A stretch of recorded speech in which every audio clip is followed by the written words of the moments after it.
একটা কথা জানো তো বন্ধুরা, জীবন তখনই সুন্দর হবে যখন পরিস্থিতি যেমনই হোক মনের স্থিতিটা যাতে না পাল্টায়। মনের স্থিতি যদি না পাল্টায়, জীবনের পরিস্থিতি যেমনই হোক আপনি সেটাকে ভালোভাবেই পার করে যাবেন। শ্রীকৃষ্ণ বলেন, নিজের দুর্নাম শোনা দরকার, কারণ প্রতিদিন সুনাম শুনতে শুনতে এগিয়ে যাওয়ার ইচ্ছাটাই থাকবে না।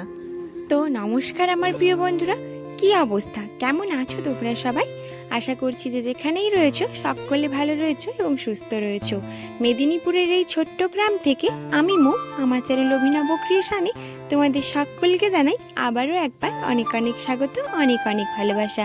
আর বন্ধুরা, তোমাদের জন্য রয়েছে একটা ছোট্ট এবং সুন্দর ভিডিও, আর পুরো ভিডিওটা না স্কিপ করে সম্পূর্ণ দেখার অনুরোধ রইল তোমাদের কাছে। তো বন্ধুরা, পুজো তো এসেই গেল, আর যাদের পাকা বাড়ি রয়েছে তাদের আলাদা কথা, না হলে যাদের এই টিনের ছাউনি দেওয়া মাটির বাড়ি রয়েছে তাদের কিন্তু একটু ঘরটাকে ভালো করে ল্যাপা মোছা করতে হয়। এমনিতেও পাকা বাড়ি হোক আর যাই হোক, ভালো করে ঝেড়ে পুছে ঝুলটুল পরিষ্কার করে কিন্তু সব গুছিয়ে নিতে হয়। পুজোর আগে কিন্তু এটা প্রায় সবাই করে। আর আমাদের যেহেতু মাটির বাড়ি রয়েছে সেহেতু আমাদেরকে কিন্তু কি করতে হবে বলো তো, এগুলোতে না লেপ দিতে হবে। আর দেয়ালগুলো কিন্তু আমাদের মাটি দিয়ে ঘেরা রয়েছে, যার জন্য কিন্তু মাটিগুলো প্রত্যেক বছর যদি লেপ দেওয়া হয় না, মাটিগুলো খসে খসে পড়ে যাবে। আর আজকে আমরা ভাবছি যে ঘরগুলোকে আজকে লেপ দেবো, লাতা দেবো। তো সবগুলোকে মাটি দিয়ে ভালো করে, আর দেওয়ালগুলোতে কখনো গোবর দেওয়া হয় না, দেওয়ালগুলোতে এমনি কিন্তু বাড়ি মাটি দিয়ে জল দিয়ে কিন্তু লেপ দেওয়া হয়। আর ভালো করে লেপতে হয়, না হলে দেওয়ালগুলো না কেমন কালো কালো হয়ে যায়। আর আজকে আমি আর বরমশাই মিলে কিন্তু দুজনাই মিলে ভাবছি এই দেওয়ালগুলোকে নেতা দেবো। আর খুব উঁচু দেওয়ালগুলো তো, ওগুলোতে না আমার হাত কুলোবে না, তার জন্য ওই টেবিলের ওপরে উঠলেও আমার অনেকটা হাত কুলোবে না। তো তাই বরমশাইকে বলেছি যে ওপরের দিকগুলো দিয়ে দিতে, আর আমি নিচের দিকগুলো দিয়ে দেবো। তাই দুজনাই মিলে কিন্তু লাতা দিতে লাগবো। আর জানো তো বন্ধুরা, লাতা দেওয়ার আগে সব ঝুলটুল কিন্তু আমি খুব ভালো করে ঝেড়ে নিয়েছি। আর দেখতেই পেলে ঝুলটুল ঝাড়ার পরে সব ময়লা কিন্তু আমি হাতে করে ফেলে দিয়ে এলাম। আর যেইগুলো প্যাকেটগুলো ছিল সেগুলো যেহেতু উনুন ধরানোর আমার কাজে লেগে যাবে, তার জন্য কিন্তু ওগুলোকে আমি একটা ক্যারিতে ভরে রেখে দিলাম উনুনের কাছে নিয়ে গিয়ে। আর দেখো, মা আজকে রান্না করছে, আমি কিন্তু আজকে রান্না করব না। তার কারণ এখানে যদি লেগে যায় কখন আর রান্না করবো বলো তো। তার জন্য বাবা আজকে বাড়িতে রয়েছে, তো বাবাইকে ধরে নেবে, আর মা কিন্তু একটু টুকটাক কিছু রান্না করে নেবে।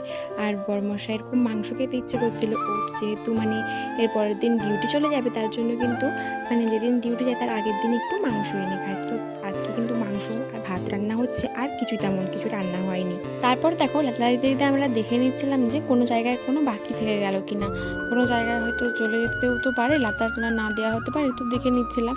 তারপরে দেখো আবার আমরা দুজনাই মিলে লেগে পড়লাম লাতা দিতে। তো দেখো একটু পরে বাবা আসবে, আর বাবা এসে বলবে যে কোনটা কেমন হচ্ছে, কীরকম হচ্ছে না হচ্ছে, কোন দিকে লাতাটা যাচ্ছে না যাচ্ছে, এগুলো বলছিল। তো দেখো, কাজ যেমনই হোক, যত কঠিনই হোক, যদি দেখবে ভাগ করে কাজ করা যায় না, তাহলে কিন্তু কাজটা খুব তাড়াতাড়ি এবং সহজেই হয়ে যায়, তত কঠিন আর মনে হয় না। আর এই লাতা দেওয়ার কাজ বন্ধুরা দেখে মনে হচ্ছে না অনেকটাই সহজ, কিন্তু না বন্ধুরা, এই লাতা দেওয়ার কাজ করতে করতে কিন্তু কালো ঘাম ছুটে যায় একেবারে, জানো তো। আর এই মাটি দিয়ে হাত দিয়ে হাতে যে বালি লাগে না, হাত পুরো ছাঁদা ছাঁদা হয়ে যায়, হাতগুলো গর্ত গর্ত হয়ে যাবে, আর কি ব্যথা ব্যথা করবে খাওয়ার সময়। আর আমরা তো এই লঙ্কা বেটে টেটে রান্না করি, তো ওই সময় না খুব ঝাল লাগে, আর লবণ পড়ে গেলেও কিন্তু হাতটা খুব জ্বালা জ্বালা করে। তো দেখো বন্ধুরা, এইভাবেই টুকটুক করে আমরা দুজনাই মিলে কিন্তু লাতা দেওয়ার কাজটা, এই দুয়ারের কাজটা প্রায় কমপ্লিট হয়ে এসছে। আর কি বলতো, ঘরের সব বেডিংপত্র না, বেডিং বলতে ওই তোষক সব বালিশ টালিশ সব কিন্তু রোদে দিয়ে দিয়েছি। আর ওই পালঙ্কের যে খাপগুলো হয় না, তক্তাগুলো পেটে থাকে কাঠগুলো, সেগুলোকে আমরা তুলে কিন্তু বাইরে রেখে দিয়েছি কিছু। তারপর ওই ডিজাইনগুলোর ওপরে পেপার দিয়ে ভেতরটাকে লাতা দেবো। যেহেতু আমার স্ট্যান্ডটা ওই সময় ভালো ছিল না, তাই জন্য কিন্তু ঘর ভেতরের যে লাতা দেওয়ার কাজটা তোমাদের সঙ্গে শেয়ার করতে পারিনি। আর বাবা আর মা বলো কেউই তো ক্যামেরা ধরে দেবে না, বর্মশাই হলে তবু ধরে দিত। তো আমি যেহেতু কাদার কাজে লেগে গেছি, তার জন্য আর ফোনটাতে হাত দিলাম না তখন। আর তো দেখো বন্ধুরা, তোমাদের সঙ্গে কথা বলতে বলতে এদিকে কিন্তু আমার এই যে ঘরটা গুছিয়ে নিচ্ছি। এখন লাতা দেওয়ার কাজ তো কমপ্লিট হয়ে যাওয়ার পরে ওই পালঙ্কের সব ডিজাইনগুলোতে কাদা পড়েছিল, ওগুলো কিন্তু মুছে টুছে এবারে দেখো সব মানে তোষক ফোষক পেতে নিলাম। তারপরে হচ্ছে বেডশিট পেতে দিই তোষকের ওপরে, তারপরে মানে বিছানা চাদরটা পেতে তার উপরে কিন্তু আমি ব্যানারগুলো দিয়ে দিয়েছি। বাবাই যেহেতু আছে, বাচ্চা মানুষ কখন প্রস্রাব করে দেয় তার জন্য। তারপরে দেখো তার উপরে মাদুর পেতে দিলাম, ওই মাদুর কাঠের যে মাদুরগুলো হয় এই গরমের সময় ওগুলো কিন্তু শুলে ওগুলোতে খুব আরাম লাগে, তার জন্য আমরা কিন্তু ওইগুলোর ওপরেই শুই।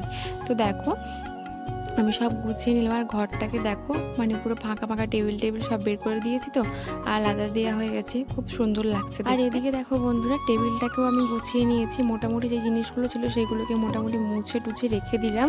তারপরে অনেক গোছানো এখনও বাকি রয়েছে, তো সব জিনিস বের করা হয়েছিল যেহেতু, তো তখনকার আর কিছু ভিডিও আমি তোমাকে শেয়ার করতে পারলাম না তোমাদেরকে। তো দেখো রাতের সময় আমাদের কি হচ্ছে দেখো, এখানে হচ্ছে মৌরি ভাজা, তারপরে হবে ধনে ভাজা, আর তারপরে হবে ওই তামাক ভাজা। মানে কি বলো তো, এটা না ওই স্পেশাল দক্তা তৈরি করা হচ্ছে। দক্তা তোমরা সবাই বোঝো কি না জানি না, তো আমাদের এদিকে সবাই দক্তাই বলে। তো ওই হয় না ধনে তারপরে মৌরি দক্তা মেশানো একটা দক্তা হয় না, ওইগুলো আমি বাড়িতেই তৈরি করে দিচ্ছিলাম। আর মা বাবা সবাই পান খায়, আর পানের সঙ্গে ওই দক্তা খায় সুপুরির সঙ্গে। তো তার জন্য কিন্তু অনেকটাই খরচ হয়ে যায় বাজার থেকে কিনলে। তো ওইগুলোকে যদি ঘরে ভেজে করা যায় তাহলে কিন্তু খুব সহজে অনেকটা পরিমাণ মানে খুব মানে সামান্য খরচে পাওয়া যায় আর কি, তার জন্য কিন্তু ঘরেই করছিলাম। তো দেখো, আর দেখো বন্ধুরা, প্রথমে কিন্তু আমি মৌরিগুলোকে ভেজেছি, তারপরে ধনেগুলোকে ভাজা ভাজা করে ভেজেছি, তারপরে দক্তাটাকে একটু সামান্য ভেজেছি, বেশি ভাজা যাবে না তাহলে নাকি ভালো টেস্ট হবে না। তো দেখো সবগুলোকে একসাথে গুঁড়ো করে মিশিয়ে দেওয়া হলো, তারপরে সামান্য একটু জল ছড়িয়ে দেওয়া হলো, তারপরে একটু সর্ষের তেলও তার সঙ্গে মিশিয়ে ভালো করে কিন্তু মেখে নেওয়া হলো।